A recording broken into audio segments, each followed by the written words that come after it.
Alors, avant de partir en pub, vraiment, Madame Koné nous avait donné un petit choc façon l'agent. Est-ce que le monde a évolué, mais est-ce que l'être humain a évolué? Est-ce qu'on a 3 pieds, est-ce qu'on a 2 pieds?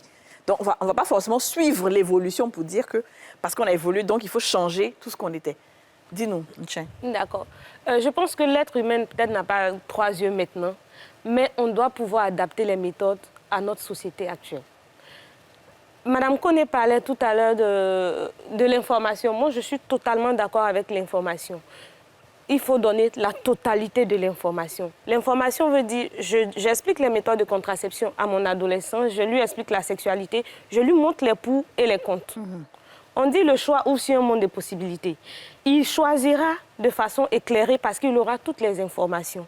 Mais lui interdit d'utiliser les méthodes de contraception en lui expliquant seulement le côté négatif. Je pense que l'État de Côte d'Ivoire a essayé, excusez-moi de le dire. Avant 2010, à l'école, on n'avait pas le droit de parler de méthodes de contraception, ni de préservatifs. Il fallait seulement parler d'abstinence. Si vous vous souvenez bien, avant 2010. Ah, ben nous, on est de la génération avant 2010, hein.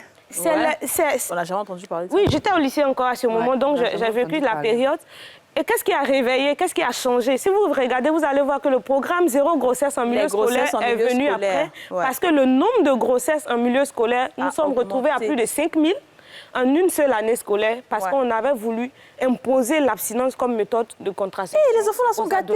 Je suis dépassée, quoi. Donc, il y a ce qu'on veut en tant que parent, mais il y a la réalité qui est là à laquelle il faut répondre. Moi, quand j'ai ce débat, par exemple, avec les religieux qui disent qu'il faut parler absolument de l'abstinence, je suis d'accord. Mais et les grossesses des adolescents et jeunes, comment vous les gérez? C'est ça.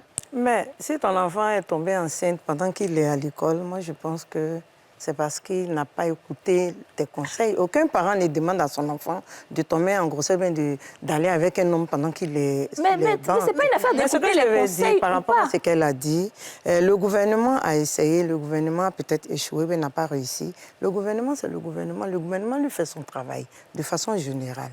Le gouvernement, lui, travaille sur la généralité. Mais toi, le parent, quelle est ta responsabilité vis-à-vis? Mais est-ce que vous pensez que les 5000 enfants-là n'ont pas eu de parents pour leur dire que le sexe, c'est pas bon? Non, mais il n'y a pas que 5000 enfants en Côte d'Ivoire. Non, mais il y a eu 5000 cas de grossesse. Oui, mais ce sont ces 5000 enfants qui n'ont pas écouté peut-être leurs parents, ou peut-être qu'il n'y a pas eu de parents. Est-ce qu'il vous garantit? Est-ce que tout le monde est chrétien? Est-ce que tout le monde est musulman? Non, tout le monde n'est pas chrétien, tout le monde n'est pas musulman. On a des bouddhistes, on a des... Donc c'est pour dire qu'on ne peut pas... En réalité, dans toutes les religions, est-ce que vous savez que même... l'abstinence, en fait, dans toutes les religions, on inclut l'abstinence. Donc, quelle que soit la religion à laquelle ces enfants-là peuvent appartenir, c'est comme ça, vous oubliez. Le gouvernement est parti contre des traditions aussi. Comment ça? Voilà, je vous explique. À l'époque, nos parents se mariaient à 15 ans et à 16 ans. Oui. Dès que tu vois tes règles à partir de 14 ans, on estime que tu as l'âge de te marier. Mais le gouvernement nous a dit, pas de mariage avant l'âge de 18 ans.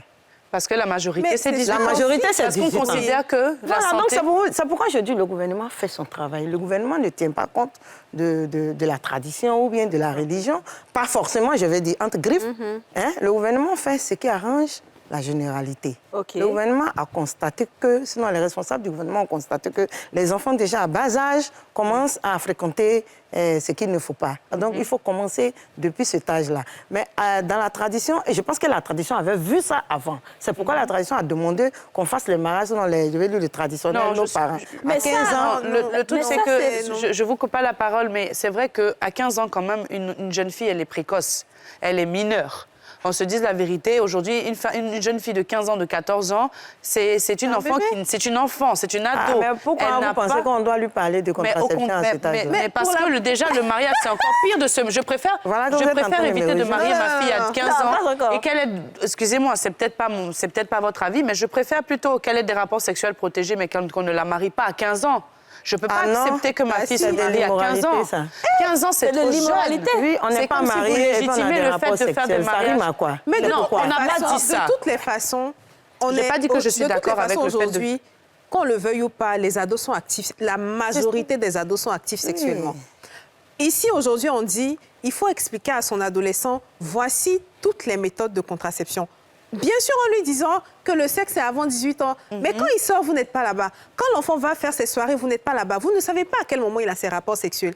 Le plus important, il va peut-être vous dire, oui, non, j'ai pas de rapport sexuel, alors qu'il est actif. Ouais. Quand il a toutes les informations, ça lui permet justement de faire un choix en se disant, bon, OK, je suis actif, ma maman ne sait pas, mais par contre, voici ce qu'elle m'a dit. Donc, et je le pire, c'est que s'il le fait, que vous ne lui avez rien dit, il va écouter ce que ses amis lui diront comme méthode de contraception et ça sera pire. Mais pourquoi quand vous parlez de ces cas-là, vous dites généralement? Mais qu'est-ce que vous allez... Quelle est la différence entre vous? Quelle est la différence entre vous en tant que maman? Quel conseil vous donnez qui serait différent d'une maman qui a le même âge que vous, la même mentalité que vous, qui a donné aussi le même conseil à sa fille? Qu'est-ce qui fera la différence pour que votre fille vous écoute par rapport à toutes ces 5000 jeunes filles qui n'ont pas écouté leurs parents? Qu'est-ce que vous donnerez comme conseil concret à votre fille pour qu'elle vous écoute sur l'abstinence? Non, pour qu'un enfant écoute sa mère ou son père, je pense que c'est depuis le berceau. C'est la manière avec laquelle on éduque son enfant. Okay. Ce n'est pas le fait de lui parler. On peut commencer à parler à un enfant depuis le bas âge et puis il ne va pas vous écouter. Ça dépend des manières et puis ça dépend de vos rapports. Vous savez. Et donc, il faut permettre, sinon, il faut inculquer cela aux parents. Les parents doivent s'arranger à être responsables. Les parents doivent s'arranger à être écoutés par leurs enfants. Et ce sont des choses qu'on nous enseigne à l'Église. Aussi, nous avons, moi je parle de l'Église parce que je suis catholique, nous avons des lucarnes dans nos paroisses qui enseignent cela à nos enfants, qui nous aident à éduquer nos enfants. Est-ce que vous savez que l'Église a légitimé le port du préservatif? Est-ce que vous savez que le pape, je crois, je ne sais plus lequel, a légitimé le port du préservatif pour éviter... les adolescents. Pas pour les adolescents. Pas pour les adolescents. Même le contraceptif, il n'est pas totalement défendu par le catholique. Non, pas les contraceptifs, mais le préservatif. Il y a des raisons médicales qui autorisent cela. Tiens, dis-nous. Mais dire qu'un adolescent doit... En fait, j'ai l'impression que nous sommes dans un débat dans qu'est-ce qu'on devrait faire et qu'est-ce qui est réel. C'est ça, c'est exactement ça. La réalité est différente de ce qu'on veut en tant que parent. Et je reviens là-dessus, c'est important. La réalité est différente de ce qu'on veut en tant que parent.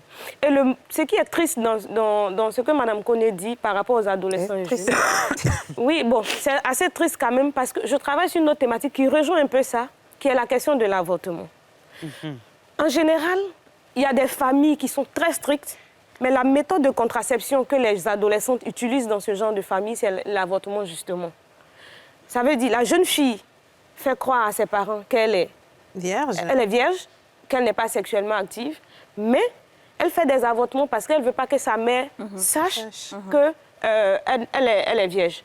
Elle est sexuellement active. Oui. Autre chose, j'ai connu un cas d'une jeune fille, elle est musulmane, qui avait des rapports anal simplement parce que lors du mariage, on devait vérifier qu'elle est vierge. Ouais. Et donc, comme elle devait garder la virginité au niveau de son sexe, de son vagin, et elle faisait des rapports. Oui, ça, il y en a beaucoup. Oui. Ouais. Donc, il y a ces cas-là aussi qui existent. Je veux dire, l'éducation, c'est vrai.